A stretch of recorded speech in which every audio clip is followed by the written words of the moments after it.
Good morning friends. आज की video में हम आपको क्लास 10 इंग्लिश का second lesson me and the ecology bit का बहुत ही बेहतरीन ढंग से हम लोग उसका विश्लेषण करेंगे। पूरी लेसन को हम bit by bit, sentence by sentence समझेंगे ताकि थोड़ी सी भी परेशानी ना हो और हम अच्छे ढंग से एग्जाम में उसका प्रश्न सोल्व कर सकें। शीर्षक है me and the ecology bit, जिसके राइटर हैं जॉन लैक्स्यू। एक ऑथर हो गए, लेखक हो गए। ये ऑथर हैं, राइटर हैं। मी एंड द इकोलॉजी बिट का अर्थ पहले समझिए। मैं और हमारा पारिस्थितिक तंत्र यानी पर्यावरण। प्रस्तुत पाठ में बहुत ही मजेदार ढंग से ऑथर ने, कवि ने ऐसा प्रस्तुत किए हैं जो कि एक एस्से है। Me and the ecology bit essay है। एक नंबर का क्वेश्चन हो गई आपकी कि me and the ecology bit क्या है, तो एस्से है। जिसके राइटर कौन है, ऑथर कौन है, तो जॉन लैक्स्यू हैं। दो सवाल आपके हल हो रहे हैं। पर्यावरण में जो आज प्रदूषण फैला हुआ है, इसे दूर करने के लिए तो लगभग सभी कोई दूसरों को सजेशन देते हैं, लेकिन खुद उस पाठ पर अमल नहीं करते हैं कि हमें प्रदूषण को कैसे कम करनी है। खुद गंदगी फैलाते हैं, लेकिन दूसरों औरों को सलाह देते हैं गंदगी मत फैलाओ। पानी को बचाओ, लेकिन खुद वो पानी खूब खर्च करते हैं। पेड़ लगाओ, लेकिन खुद वो पेड़ को काटते हैं। सेव अर्थ, पृथ्वी को बचाओ, लेकिन खुद वो मृदा अपरदन और भूमि प्रदूषण करते रहते हैं। तो प्रस्तुत एस्से जो है वो 3 स्लोगन पर आधारित है। वो 3 स्लोगन, यहां से भी एक क्वेश्चन बन सकती है कि वो स्लोगन कौन कौन से 3 है। एक है सेव अर्थ, पृथ्वी बचाओ, सेव अर्थ। दूसरा है सेव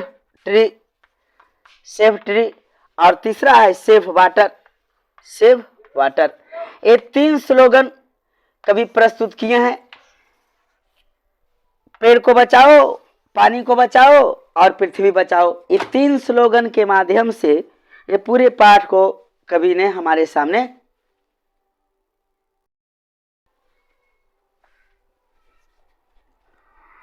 यहां से एक ऑब्जेक्टिव क्वेश्चन बन रही है आपकी। 3 स्लोगन है, save earth, save tree and save water. ये जो आपके लेसन हैं वो सभी बुक में जितने भी लेसन दिए गए हैं वो सभी लेसन से ज्यादा इंपॉर्टेंस है। मैं परीक्षा की दृष्टिकोण से नहीं बोल रहा हूं, लाइफ जिंदगी के दृष्टिकोण से बोल रहा हूं कि अगर हम पानी को इतना बर्बाद करें कि हमारे आने वाली जो पीढ़ी जो है आएगी वो यह नहीं कहे, गाली देगा ना हमको, हमारे दादा परदादा कुछ ने बचा कर रखा, पानी को खत्म कर दिया, संसाधन खत्म कर दिया। ज्योग्राफी आप पढ़े होंगे, मृदा संसाधन है, वन संसाधन है, वाटर संसाधन है। हम लोग जिस प्रकार से अंधाधुंध उसका प्रयोग कर रहे हैं, ऐसा नहीं कि पानी की कमी हो जाएगी, लेकिन शुद्ध जो पेयजल है उसकी कमी हो रही है ना। भौम जल स्तर है उसका हम लोग नाश कर रहे हैं। फर्टिलाइजर का उपयोग कर, कीटनाशकों का, पेस्टिसाइड्स का उपयोग करके हम पेयजल को नष्ट कर रहे हैं। जब वर्षा आती है हम सड़क बना दिए हैं, गलियों को पाट दिए हैं, पक्का हाउस बना दिए हैं, बहते हुए पानी नदियों के द्वारा फिर समुद्र में मिल जाती है। शिपिंग पृथ्वी के नीचे नहीं हो पाती है। खैर ये सब बात ज्योग्राफी में पढ़ना है, फिलहाल यहाँ क्या पढ़ना है सो मैं आपको बताऊं। ये पूरे लेसन में जो मुख्य पात्र भूमिका में है वो है जिम। सबसे पहले मैं यहाँ सभी मुख्य पात्रों के बारे में नाम दे दूं, उसका समरी बताऊंगा। ऐसा नहीं कि एक लाइन में छोड़ दूंगा, सारे लाइन कवर करूंगा मैं। जिम, जो मुख्य पात्र की भूमिका में है वो जिम है। दूसरा है मिस्टर विलियम्स।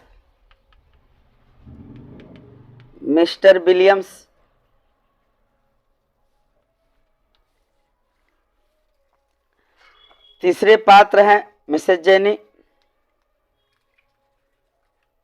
ग्रीनी है, मिसेज ग्रीनी। चौथा में उसकी दादी भी है और डॉग भी है। यहाँ से जिम का डॉग हो गया और जिम का ही ग्रैंड मदर हो गई, ग्रैंड मदर। एक और है नंबर 1, नंबर 2, नंबर 3 और नंबर 4 पर हम रख लेते हैं एक और नाम होगा मिस्टर जॉनसन। Mister Johnson. चलिए इतना से मैं आपको पूरी स्टोरी समझा दूंगा।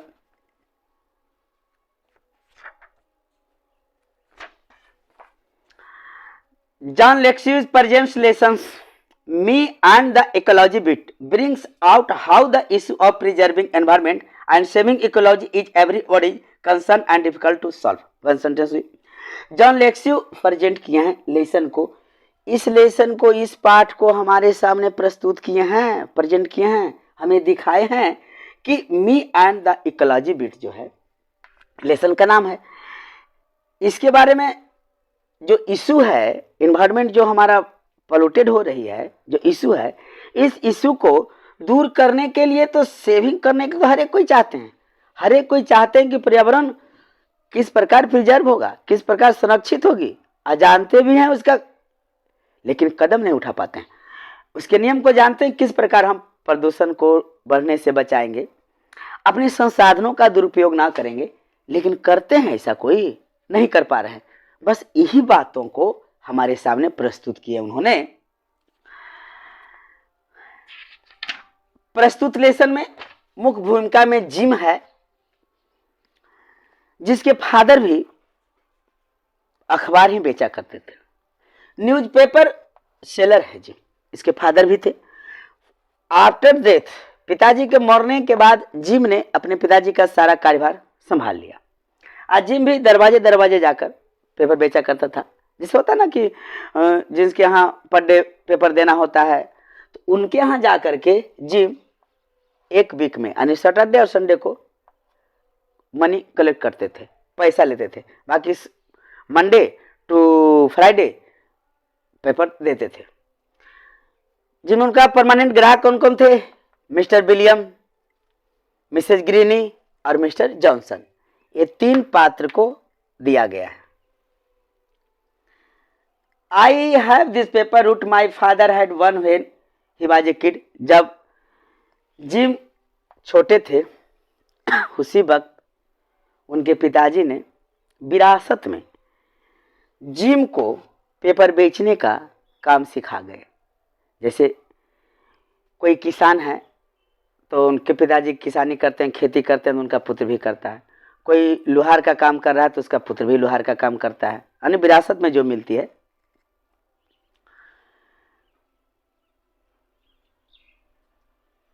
I hardly have time for playing ball and stuff. Someday I get in only a few innings। कहते हैं, जिम बोल रहे हैं, जो नरेटर हैं वही बोल रहे हैं कि मैं जब बचपन से ही पिताजी के साथ अखबार बेचने का काम सीखा करता था, कभी कभी बीच में होमवर्क कर लिया करता था, मुश्किल से मैं गेंद खेला करता था, कभी कभी फ्यू डेज, कभी कभी मैं फ्यू इनिंग्स कुछ गेम खेल लिया।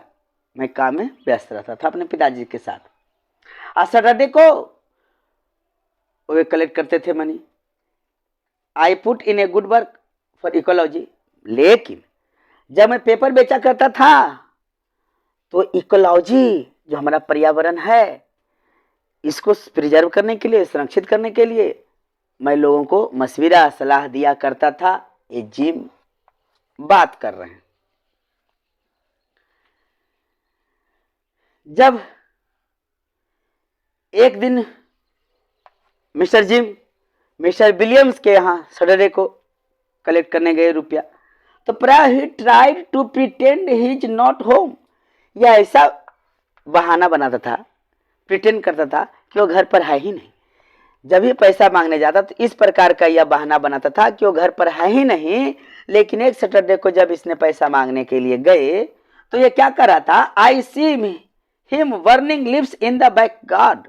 घर के पीछे जो बैकयार्ड होती है वहां पत्तियों को यह जला रहा था। लिव्स, पत्तियों को मिस्टर विलियम्स जला रहे थे और जिम ने उन्हें देख लिया जलाते हुए। So he stuck he page me and I tell him, मैंने वहां रुका, उन्हें रोका। ही पेज हिम, उस पे माने चुकाना, पैसा देना, पेमेंट करना। And tell him, I tell him, मैंने उन्हें कहा, you should not burn those leaves, आप उन सभी पत्तियों को न जलाएं। It's bad for air and ecology, यह हवा के लिए खराब है और इकोलॉजी और पर्यावरण के लिए खराब है, क्योंकि धुआं से CO2 निकलती है, कार्बन डाइऑक्साइड निकलती है, जिससे वायुमंडल प्रदूषित होती है। यह बात जिम ने मिस्टर विलियम्स को सुझाव दिए, बताया। You should make a compost pile like we do, जैसा हम करते हैं, जैसा हम लोग करते हैं कि आप इसे कंपोस्ट बना दें, यानी गोबर खाद बना दें, पीट बनाकर, गड्ढा बनाकर इन पत्तों को डाल दे, तो वह क्या हो जाएगा, जिसे हम लोग गांव भाषा में गनौरा कहते हैं, जैविक खाद तैयार हो जाएगी। कंपोस्ट हो जाएगी, जैविक खाद हुई। उर्वरक, रासायनिक उर्वरक नहीं, प्राकृतिक उर्वरक हो गई, मैन्योर हो गई, तो मैन्योर बन जाएगा। इसने सुझाव दिया कि इन लिप्सों को एक पीट बना लो, जमीन में गड्ढा गाड़ दो, गड्ढा कर दो और उसमें इन पत्तों को डाल दो, तो ये सारी पत्तियां सड़ गल जाएगी, जिससे क्या हो जाएगा, मैन्योर तैयार हो जाएगी। तब वो क्या करते हैं, जो सुन। He doesn't agree or hang his head in shame. He says that compost pile is your job at home. Jim isn't it. गुस्से में विलियम्स ने जवाब दिए जिम को, यहां तक कि सिर को ही डज नॉट एग्री, इससे सहमत वे नहीं हुए। विलियम जिम के सलाह से सहमत नहीं हुए और बोले, क्या तुम ऐसा करते हो? विलियम ने इनसे पूछे, क्या तुम ऐसा करते हो? देखिए बात को समझिए। विलियम ने कहा, क्या तुम ऐसा करते हो? इसे खुद एहसास हो गया कि नहीं करते हैं, तो शर्म से क्या किया, जिम ने सिर झुका लिया। तो यहाँ तो यह सिर्फ इसको नसीहत दे रहा था कि तुम इन पत्तियों को गड्ढे बना के गाड़ दो, लेकिन क्या खुद यह वैसा करता है? नो ही करता था, शर्म से अपना सिर झुका लिया।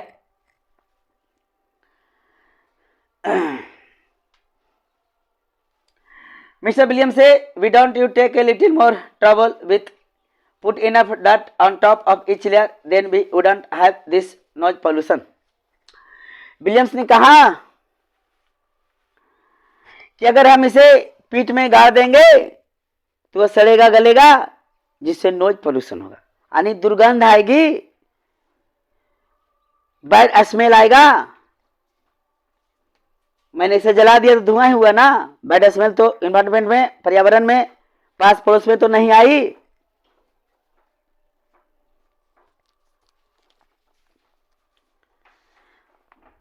इसके फीलिंग को, जो नरेटर है, इसके फीलिंग को थोड़ा हट पहुंचा। अब वहां हुआ नहीं रुका, 1 मिनट नहीं रुका और पैसा कलेक्ट करने के लिए चल दिया मिसेज ग्रीनी के घर। इतना बात सुन करके, क्योंकि इसने तो खरी खोटी सुना दिया कि क्या तुम ऐसा करते हो, अगर मैं पीठ बनाकर पत्ते को डालूं तो दुर्गंध आएगी, वह भी तो पोल्यूशन हुई ना, नॉइज पोल्यूशन कहा गया, यानी स्मेल, बैड स्मेल आएगा, जहां कोई टिक नहीं पाएगा, रह नहीं पाएगा। अब यहां से जिम चल दिया मिसेज ग्रीनी घर। देखिए यहाँ एक मजेदार बात है, अगर आपको कोई गेस्ट पेपर हो या कहीं आपको अगर फोटो दिया हो तो अच्छी बात है, हम तो वैसा है नहीं कि एक फोटो बनाए। तो जो मिसेज ग्रीनी है वह एक शादीशुदा लड़की है, औरत है, मतलब लड़की नहीं है, शादीशुदा औरत हो गई। यह जो मांग में सिंदूर जो करती है, यह अपने लट से बालों से ढक कर रखती है और यह अपने आप को मिसेज कहलाना नहीं पसंद करती। अगर कोई गलती से इसे मिसेज कह दे तो गुस्सा करती थी, वह मिस कहलाना पसंद करती है। तो कुंवारी लड़कियों को जिनका विवाह नहीं होता है उन्हें मिस कहा जाता है, और जिनका विवाह हो जाता है उन औरतों को मिसेज कहा जाता है। जिम सोचते जा रहा था कि अगर मैं ग्रीनी को गलती से मिसेज कह दिया तो वह बहाना बनाएगी, हमें पैसे नहीं देगी, इसलिए हम भूल कर भी नहीं मिसेज कहेंगे, हम मिस कहेंगे, मिस ग्रीनी बोलेंगे, ताकि पैसे तो हमें वो दे दे। यहाँ से क्वेश्चन बनेगी आपकी जब अगर कोई लिखा हुआ है, खुद नरेटर बोल रहे हैं कि I have to call her miss, I have to call her miss Greeny because if I call her missus, miss की जगह अगर गलती से मैं उसे मिसेज कह दूंगा तो she says she does not have change to pay me, तब वह कहेगी कि मुझे मेरे पास तुझे देने के लिए चेंज पैसे नहीं है। बताइए, मतलब यह अपने आप को उम्र छिपा रही थी। अगर किसी को चाची बोलिए ना गुस्सा करेगी, भाभी बोलिए खुश हो जाएगी, दीदी बोलिए खुश हो जाएगी, लेकिन अगर गलती से आप चाची बोल दीजिए तो ऐसी लोगों में क्रेज है बना हुआ, उनमें ऐसी थी। आधुनिक युग में ऐसा होता, कभी कल्पना किए हैं, राइटर कल्पना किए हैं। तो मिसेज ग्रीनी मिस ग्रीनी कहने से खुश हो जाते थे। ऐसा सोच करके इनका घर जा ही रहा था। She is putting her garbage out for the weekly picked on Monday. वह मंडे को उठाने के लिए नगर पालिका वाले या नगर निगम वाले जो आते थे कूड़े करकट को, जहां से उस स्थान पर डालने के लिए कूड़ा करकट को मिस ग्रीनी यानी मिसेज ग्रीनी एक बकेट में, कूड़ा करकट होता है ना घर में, जो रैपर वगैरह हुआ, सब्जी का छिलका वगैरह हो गया, ये सब उठा के डस्टबिन में रख के, ये सब कागज वगैरह का टुकड़ा रख के वो जा रही थी फेंकने के लिए।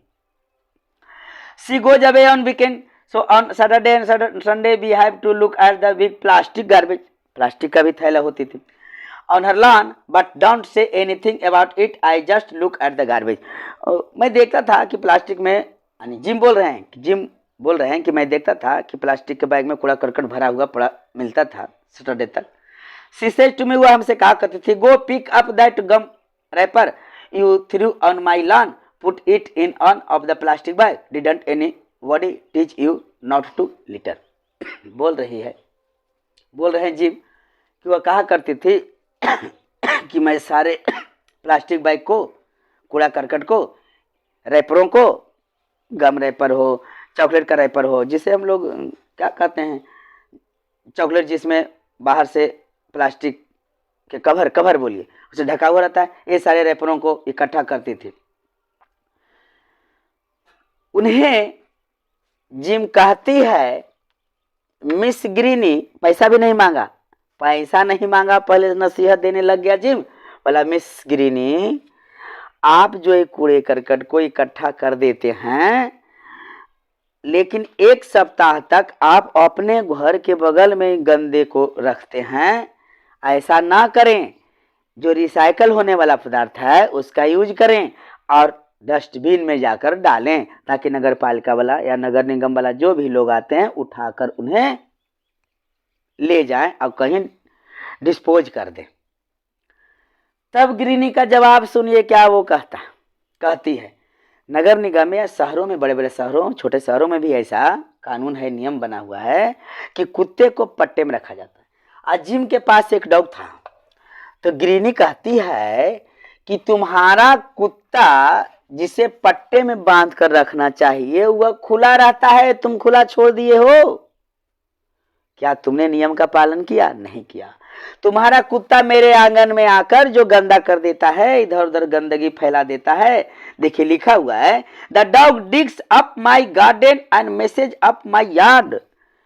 मैसेज अप का मतलब होता है गंदगी फैलाना, यानी जो बीट करता है ना, कुत्ता पैखाना करता है, वही मैसेज अप कर देता है, गंदगी मेरे यार्ड में, मेरे आंगन में आकर इधर उधर फैला देता है और हाथ पैर मारकर इधर उधर डिग आउट कर देता है, जमीन को खोद देता है कुत्ता।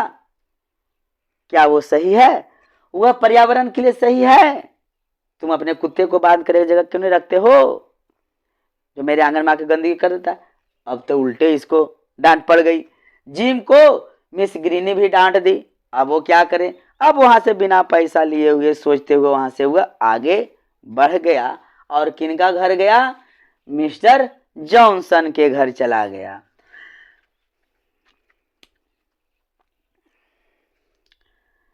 He makes a run for his car. जब जॉनसन के घर पहुंचने वाले थे तो जॉनसन उस समय अपने कार पर सवार होने वाले थे और वह कहाँ नौकरी करते थे? पोस्ट ऑफिस में नौकरी करते थे।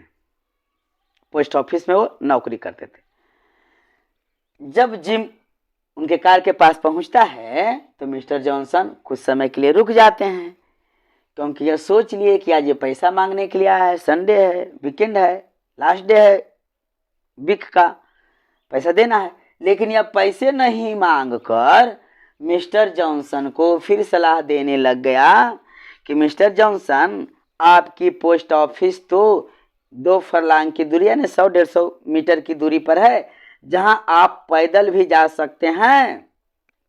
You even got time to walk, यहाँ तो आप कम समय में पैदल भी जा सकते हैं। इट्स ओनली 2 ब्लॉक्स, कितनी दूरी है? 2 ब्लॉक्स यानी 2 फरलांग है। यहाँ से भी एक क्वेश्चन आ सकती है, इस बात को ध्यान में रखिए। आपका लिखा हुआ क्या है? 2 ब्लॉक्स, 2 ब्लॉक्स। मिस्टर जॉनसन का घर से उनका दफ्तर जो पोस्ट ऑफिस में जहां काम करते थे, कितनी दूरी थी? 2 ब्लॉक्स यानी 2 फरलांग की दूरी थी। वहां अगर आप पैदल जाते हैं तो सबसे पहले तो ईंधन की बचाव होती है, जो कार में पेट्रोल खर्च होगा और दूसरे पर्यावरण में प्रदूषण नहीं होगा, तीसरा आपके शरीर का एक्सरसाइज भी हो जाएगा। इतना जिम ने मिस्टर जॉनसन को सलाह दिया। अब देखिए बदले में वो क्या सुन लिया। I say, we had a lot about tree and ecology in a school. They make the air better and stuff like that. उसने क्या, मिस्टर जॉनसन क्या बोल रहे हैं कि तुम जो साइकिल से पेपर बेचा करते हो, साइकिल से चलते हो, ये मिट्टी धरती पर जहाँ घास है, छोटे छोटे पौधे हैं, जिसे आप रास्ते की तरह बना लिए हो, अगर तुम ऐसा नहीं आता जाता तो पेड़ पौधे वहाँ रहते। क्या तुम पर्यावरण को प्रिजर्व किया, संरक्षित किया? क्या तुम नियम का पालन किया? इसका फिर शर्म से सिर झुक गया कि मैं केवल समझा रहा हूं, बदले में हमें डांट पड़ रही है। तब यह जिम वहां से भी डांट खाकर पहुंच गया अपना घर, जहां जिम की दादी ग्रैंड मदर मिक्सी में, जो मिक्सर होता है ना जिसमें मसाला वगैरह पीसते हैं, यूज कर रहे थे, इलेक्ट्रिसिटी से मसाला पीस रहे थे। जैसे ही जिम ने इस बात को देखा, उसने पूछ दिया कि औरत ही पुरुषों की अपेक्षा सबसे ज़्यादा इलेक्ट्रिसिटी खपत करती है। ऐसा लेसन में है, हम लोग भी करते हैं, ऐसी कोई बात नहीं है, जेंट्स लोग भी इलेक्ट्रिसिटी खपत करते ही हैं। लेकिन यहाँ है कि जिम ने दादी को बोली कि दादी, जो तुम मिक्सर यूज कर रही हो, इलेक्ट्रिसिटी खपत कर रही हो, उसको बचाओ, सेव करो। तुम तो इस मसाले को, जो सिलवट होता है ना, लोढ़ी पाटी सिलवट पर भी तो पीस सकती थी, जो इलेक्ट्रिसिटी को क्यों खपत कर रही हो? दादी को आया गुस्सा। उस समय जिम टीवी खूब देखा करते थे, पेपर बेचकर आए टीवी देखने लग जाते थे, अनमैरिड थे, छोटे थे। तब दादी क्या कहती है, जो ग्रैंड मदर थी, उसकी ग्रैंड मदर थी दादी, वो कहती है जिम से कि जिम, तुम जो एक दिन में पूरे पूरे कितने घंटे, 27 घंटे जो टीवी देखते हो, 27 आवर्स इन ए डे, एक दिन में तुम 27 घंटे देखते हो। इसको आप गलत ना समझ लीजिएगा। अगर आप मेरी वीडियो को, मेरे बातों को ना सुने होंगे, लेसन को ना पढ़े होंगे, तो जैसे ही क्वेश्चन आएगा इन ए डे 27 आवर्स, तो आप समझ जाइएगा कि मिस प्रिंट है, क्योंकि एक दिन में तो 24 घंटा होता है। लेकिन नहीं, वह गुस्से में दादी बोली कि तुम एक दिन में जो 27 घंटा टीवी देखते हो, सो उस समय इलेक्ट्रिसिटी नहीं खत्म होती है।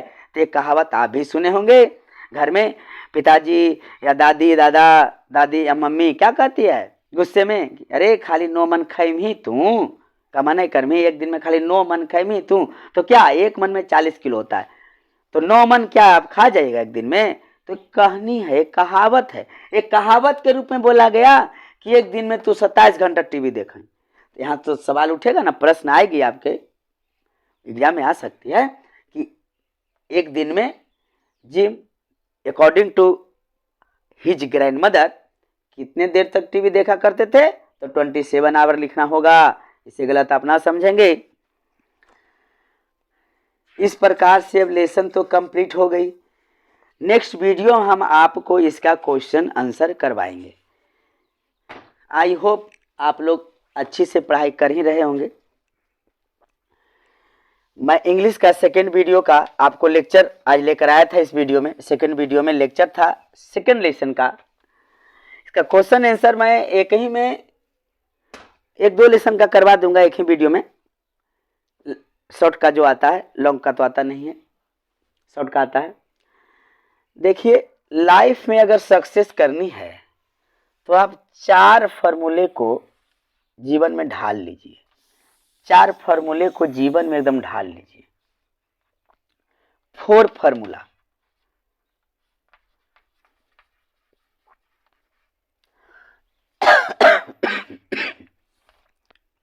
पहला है कल करे सो आज, यानी कल जो करना है उसको आज कीजिए। मैं इससे आपको डील कर रहा हूँ। आप लोग छात्र हैं, आप लोग यह सोचते हैं तो तेरे कल पढ़ लेवे नहीं करा छोड़ेंगे, लेकिन क्या सोचिए कि जब आपका 17 फरवरी से एग्जाम, ऐसे तो सुनने में आ रहा है कि 14 फरवरी से फर्स्ट पेपर होगी आपकी, जो भी हो, अगर मान लीजिए 14 फरवरी का एग्जाम होना है तो 13 को आप निकाल के क्या पढ़ लीजिएगा पूरा बुक। संभव है? बिल्कुल इम्पॉसिबल है। तो कल पर ना टालिए। आप संस्कृत में भी पढ़े होंगे कि कल पर काम को ना टालिए, कल करे सो आज करे, आज करे सो अब। ऐसा सिस्टम को बनाइए कि बिट बाय बिट पढ़ते जाइए, रोज थोड़ा थोड़ा पढ़ते जाइए। अभी भी 2 महीना समय है। 2023 के बोर्ड में अपियरिंग के जो हैं छात्र, उनके 2 महीना से कम समय नहीं है। आराम से आप अभी भी बहुत अच्छे मार्क्स ला सकते हैं। तो पहला सूत्र हो गई आपकी क्या? कल करे सो आज। दूसरा सूत्र है कि समझकर पढ़ना, समझकर पढ़ें। ये दूसरा सूत्र है मेरे ओर से। अगर आप रट्टा मार लेते हैं तो कॉपी पेस्ट हो गई ना। आप रट्टा मारे, एग्जाम में गए, लिख दिए तो हो गया कॉपी पेस्ट। अभी तुरंत कॉपी किया, वहां जाकर पेस्ट कर देंगे, तो इससे क्या हो जाएगी? कल तो फिर भूल जाइएगा ना। समझ कर पढ़िए, आप ढंग से पूरे को पढ़िए। पूरे लेसन को एक समरी के रूप में, एक सारांश के रूप में बताने का मेरा मकसद तो ही था कि कहानी आपने सुना, कहानी दिल में रहेगा, दिमाग में रहेगा, और जब सवाल आएंगे तो उसका आंसर ऑटोमेटिक मेरे जहन में आ जाएगी। उंगली कलम को चलाने पर मजबूर कर देगा कि किस प्रकार हम आंसर बनाएं। अब बना लीजिएगा आप। तो समझ कर पढ़ें, कभी कॉपी पेस्ट ना करें, कभी रटा मत मारें। और तीसरा चीज है अच्छे लोगों का संगत करें, अच्छे दोस्तों का संगति करें। क्योंकि अगर दोस्त गलत आपको मिल जाएंगे तो आपको गलत राह पकड़ा देंगे। कभी जीवन में आप सफल नहीं होइएगा, भटक जाइएगा। अच्छे दोस्त मिलेंगे, आपको हर समय सही सलाह देंगे और आपकी जो भी परेशानी आएगी लाइफ में, आपके साथ वे खड़े रहेंगे। चौथा है मीडिया से, जो मीडिया प्लेटफॉर्म है, जैसे हो गई आपकी क्या कहते हैं, फेसबुक हो गई, यूट्यूब हो गई, इंस्टाग्राम हो गई, ये सबों से आप दूर रहें। क्योंकि आप इसका उपयोग ना करते हैं, यही आपका उपयोग करता है। जो मीडिया प्लेटफॉर्म है, जिसको सोशल मीडिया हम लोग कहते हैं, सोशल मीडिया, इसका उपयोग आप नहीं कर रहे हैं, यही आपका उपयोग कर लेता है। आपका उपयोग यही कर लेता है। जैसे मैं आपको बता रहा हूं, आप बैठ गए, चलो थोड़ा सा एक गाना सुन लेते हैं, अच्छा ये भी गाना सुन लेते हैं, ये भी बढ़िया, अरे जरा आ गया थोड़ा सा जौक वाला, ये भी देख लेते हैं, ऐसा, अरे चलो एक फिल्म देख लेते हैं। कभी समाप्त नहीं होगा। कभी सोचेगा गेम खेल लेते हैं। ऐसा करते रहें, आपकी पढ़ाई या कोई और काम आपका पोस्टपोन पड़ा रहेगा। कोई भी काम को पोस्टपोन ना करें, वर्क करते जाएं, काम करते जाएं। इस पर सिर्फ इंटरटेन के लिए, या तो फिर बहुत बढ़िया भी है सोशल मीडिया, बहुत सारी जानकारियां मिलती है, जानकारियां लें। इसी में आप अपने आप को पूर्ण रूप से झोंक ना दें। आप जो लेना है वो लें, हमें क्या मतलब है। कभी इंटरटेनमेंट हो गई, थोड़ा सा गाना देख लिए, फिल्म देख लिए, कुछ भी था ऐसा देख लिए, लेकिन फिर जो काम करना है वो हम करेंगे। लेकिन हम लोग क्या है, छोड़ो ना, काम बाद में कर लेंगे, थोड़ा सा देख लेते हैं। तो ये 4 चीजों को आप एकदम दिमाग में ठोक लीजिए। आपका जो गोल है, लक्ष्य है, आपके कदमों को चूमेगी और आप हर हाल में लाइफ में सफल होंगे। थैंक यू माय स्टूडेंट्स, मिलते हैं नेक्स्ट वीडियो में क्वेश्चन आंसर के साथ।